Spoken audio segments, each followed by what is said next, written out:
La transition vers la vie éternelle est considérée par les adeptes du christianisme comme le passage par la mort. Pour eux, il est essentiel de se concentrer davantage sur la perspective céleste que sur l'existence terrestre. Il est crucial que notre vision se tourne vers le paradis, guidant ainsi notre voyage. Le paradis ne devrait pas être considéré comme une réflexion après coup ou comme une destination seulement après la vie sur terre.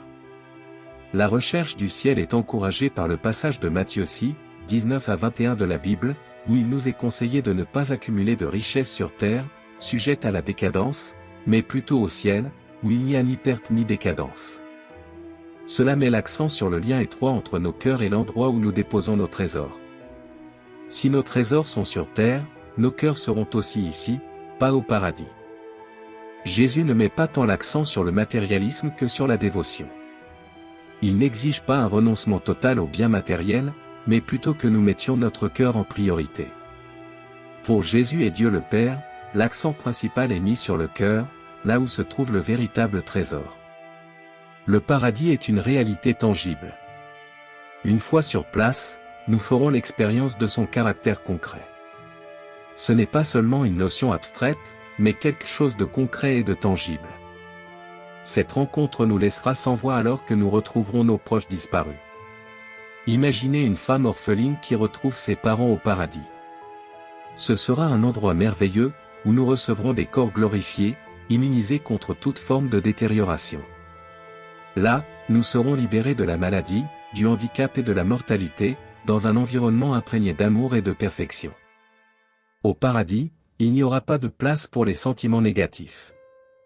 Le racisme, la jalousie, l'envie ou la trahison seront inexistants. Des personnes d'horizons différents vivront en parfaite harmonie.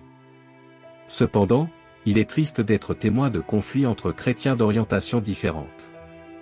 Au paradis, nous serons avec des personnes de croyances théologiques différentes. Il n'y aura pas de division entre confessions religieuses telles que les adventistes, les baptistes, les congrégationalistes, les luthériens, les méthodistes, les pentecôtistes ou les presbytériens. Le ciel sera la demeure des pécheurs rachetés par la grâce. Nous vivrons dans un état de paix éternelle. Jésus-Christ a affirmé dans Jean chapitre 14, verset 6 qu'il était le seul chemin vers le Père et la vraie vie. Ce à quoi je désire le plus, ce ne sont pas les êtres célestes, mais la contemplation de Dieu le Père et de Jésus-Christ dans leur plénitude.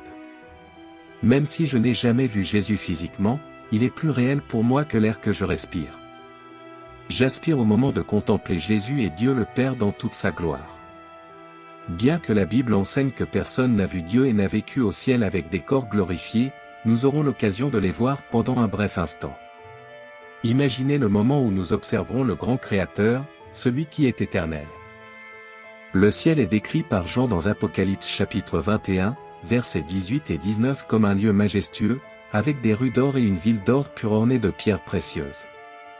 C'est la demeure éternelle des croyants, où règne la paix absolue et où la joie est éternelle. Dans le royaume céleste, la peur sera inconnue et le mal sera éradiqué. Il n'y aura pas de mort, de cimetière, de tristesse ou d'adieu. Il ne sera plus nécessaire de soigner les membres malades de la famille, car la maladie sera éteinte. Le bonheur éternel sera constant, il n'y aura ni douleur, ni souffrance, ni persécution. Cette vie terrestre, avec ses souffrances et ses défis, sera insignifiante comparée à l'éternité céleste. Même si nous passons 100 ans sur terre, le paradis est éternel. C'est un lieu préparé pour nous, où toutes les afflictions du passé seront oubliées et ne reverront jamais. Nous avons juste besoin d'endurer un peu plus longtemps pour jouir pleinement et éternellement de la vie au ciel. Au ciel, nos désirs seront pleinement satisfaits, entourés de gloire éternelle et de saints anges. Imaginez-vous là, entouré d'une multitude céleste, d'une beauté éternelle et sacrée. Fermez les yeux et imaginez cette scène, une mer d'anges ailés s'étendant au-delà de la vision, vous transportant dans le royaume céleste. Dans un état éternel, notre Rédempteur bien-aimé, Jésus, régnera pour toujours. C'est un état sans fin, un choix qui perdure. Chaque jour sera lumineux, plein de nouvelles expériences avec le Dieu éternel. Le livre d'Apocalypse chapitre 21, versets 7 et 8 fait la distinction entre ceux qui peuvent entrer au ciel et ceux qui ne le peuvent pas. Ceux qui triompheront hériteront de toutes choses, étant considérés comme des enfants de Dieu, tandis que les craintifs, les incrédules, les abominables, les meurtriers, les prostituées, les sorciers, les idolâtres et les menteurs auront leur part dans les temps de feu, la seconde mort. Imaginez le moment où, voyant les méchants jetés dans les temps de feu, vous remerciez Dieu d'avoir fait confiance en Jésus-Christ et d'avoir gagné. Les vrais gagnants sont ceux qui résistent aux péchés et aux tentations du monde et remportent la victoire. Ce sont ceux-là qui sont qualifiés pour entrer au ciel, et Dieu est fier de s'associer à eux. Si nous désirons accéder au ciel, nous devons résister aux péchés et aux pratiques abominables. Le ciel est réservé aux saints, un lieu sacré destiné à ceux qui préservent la sainteté. Unissons-nous dans la prière, Dieu bien-aimé, nous contemplons le ciel comme un lieu de beauté éternelle, où ta gloire brille et où tes rêves se réalisent. Nous reconnaissons que le ciel est la demeure des saints, où les anges glorifient sans cesse ta présence. Nous te remercions de nous avoir promis un endroit où nous nous tiendrons devant ta présence, enveloppés par ta lumière et ta majesté céleste. Nous reconnaissons l'importance de gagner les batailles contre le péché et les tentations terrestres pour être dignes d'entrer dans ce royaume divin. Nous demandons, Seigneur, la force de résister aux pratiques et voies abominables du monde, afin que nous puissions devenir dignes de l'héritage éternel que tu nous as promis. Aide-nous à suivre tes commandements, à combattre tout ce qui va contre ta volonté.